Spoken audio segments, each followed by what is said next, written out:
Joe's Restaurant in Lubbock, Texas. Dad and I and Scott had just done the Lubbock County Farm Show and had spoken to about 200 cotton farmers at that show about the benefits of GRP crop insurance on cotton, of which nobody had ever heard of in Texas. So Max decided he wanted to come check it out himself. And he called me up and wanted to go to lunch.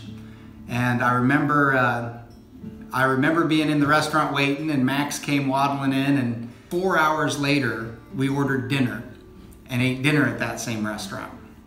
And I think within a week or so of that, we were officially partnering up and sharing an office, and Max was coming to sell crop insurance. I was just out of college and had no idea what I wanted to do. And he asked if I wanted to work for him and for Silvius, and I didn't know for sure if that's what I wanted to do, but it turns out it was one of the best decisions I've ever made. It was about a month after I had started, and we're at the Amarillo Farm Show, and very quickly there were two things I realized. One was, does Max know everybody in this building? And two, what has this guy done for a living? He knows something about everything. One thing I do remember when I met him is that he took the pepper shaker, unscrewed the top, and poured it on his fries. And then he also took the ketchup and mustard and just soaked his fries in ketchup and mustard.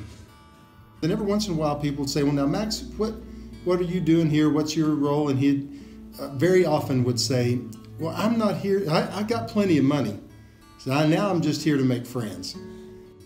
There's not many bathrooms on the road, and Max kind of got tired of that, and so a friend of mine that's an ag teacher built him a special receiver hitch for his pickup, and as some of you may know, he got that truck stolen in San Antonio during the stock show season, and out of everything, getting his pickup stolen and anything that was left in it, that was what he was most disappointed about, was losing that special hitch. Well, I feel like I've been shot at and missed and shit at and hit. Ever feel that way? I like to call him the grandfather of PRF. We met with the Bureau of Rangeland and Ranch Management. We were trying to develop a way to insure rangeland, and it was more of like a think tank or like a brainstorming session at that time. It was pretty early on. And the best solution we came up with that day was to index dry land crops on a county basis to the production of rangeland in a county.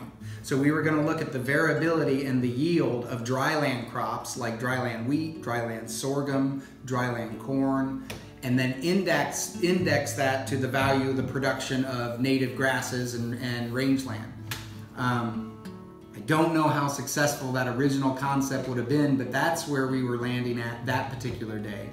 And I know it was that group out of Texas A&M that eventually got connected with a group that was doing rainfall data, satellite imagery, and rain gauge blending to help. I think at that time the original program that's doing PRF today was being used in Africa to direct nomadic herdsmen to healthy pastures. In Africa, you know, they don't have weather reports, and they don't know, all they know about the weather is what they can see and experience in their direct vicinity. And there was a system that was measuring rainfall in smaller and smaller grids like we have for PRF, and they would communicate out to the herdsmen where to take their herds, where they would have some grass to eat, because if they're in a drought-stricken region, the herd dies, people starve. So and I don't remember if it was A&M, an extension of the university, that was doing that, but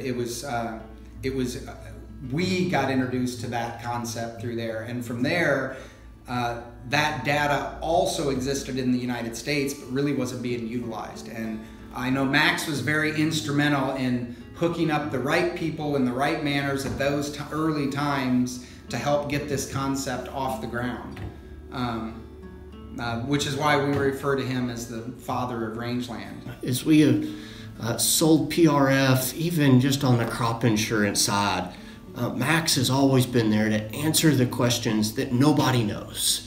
Starting out, doesn't matter who you are, where you are, he wants you to succeed, and he'll help you any way he can. To have someone like yourself who is willing to share their knowledge and years of experience to help us grow our business is greatly appreciated. I think back, you've never given up on the Arkansas farmer. Though they didn't participate heavily in crop insurance, you knew that they were still a need up here. So you continued to work to find the right fit. And I am truly blessed that you found us. It was that first year I met Max, and it had been raining cats and dogs for 2 to 3 days straight. So mud everywhere, water everywhere. We're trying to sell this PRF product, right? And we're having a lot of success doing it. We're getting a lot of leads, and we're getting some appointments set up. So everything's going well.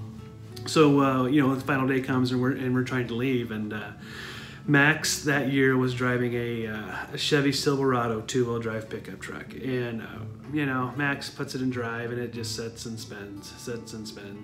And then there's these guys out there who were driving around in Rangers, and they had tires tied up to their front bumpers. So they were basically getting a full speed start and ramming people from behind to get them going. So I watched these two guys bounce Max around this parking lot like a pinball for about 30 minutes till they finally got him up onto the pavement so he could make his way home. That whiskey will make your babies come out naked. Anytime we needed him to come up and help with a big sales call, he'd come. In fact, I remember a couple times we were having a big presentation with a dairy that we were wanting to bring on. I called Max and I said, "Hey, give me some advice about this." And he said, "Well, I'll tell you one better than that. When are you meeting with them?" I said, "You know, in the morning, 9 o'clock." And he said, "Well, I'll be there." Back some years ago when I was just getting started and literally was maxing out credit cards to continue to do this job, Max was kind enough to pack up a booth, pack up his truck, bring some of his cronies with him up from Texas, and he followed Joe and I around the country. He bought my meals, he'd buy me gas, he'd bring me breakfast to the farm shows every day. One thing you need to remember is to always find a hotel with a recliner in it, because that's where Max sleeps at night. And also be prepared to sleep through the night with the TV on at full volume, because Max will watch TV all night and not turn it down, and you just got to figure out how to get some sleep. Your passion for the business is second to none. Your drive to help others be successful with PRF and Annual Forage is something that shows your true leadership in the business. Just going with me everywhere, and if a deal wasn't going to close, he'd tell me a way that would make it close. Anytime I've had a question, you've been there. Whether it was interrupting your lunch, or whether you've traveled up here for a trade show with Arkansas Cattlemen's. My daughter, Emily, was in high school and she had a show steer. And I'll never forget, we were doing grip on corn. We were having to do written agreements so we could do grip on seed milo. And he was helping us do those and teaching us how to do them. And we were supposed to meet at the office at 8 o'clock in the morning to get started with them. And at 8 o'clock, I showed up on time as I would, and Max wasn't there. And about 9 o'clock, Max still wasn't there. And about 10 o'clock, Max still wasn't here. And so I was just getting hotter and hotter and hotter. 11, Max still wasn't here. And I was wondering what the world was going on, because he had told me he had to leave early in the afternoon, and he had not taught me what he needed to teach me yet. Well, about 12 o'clock rolled around, and in comes Max. And I'm asking him, "Max, where have you been?"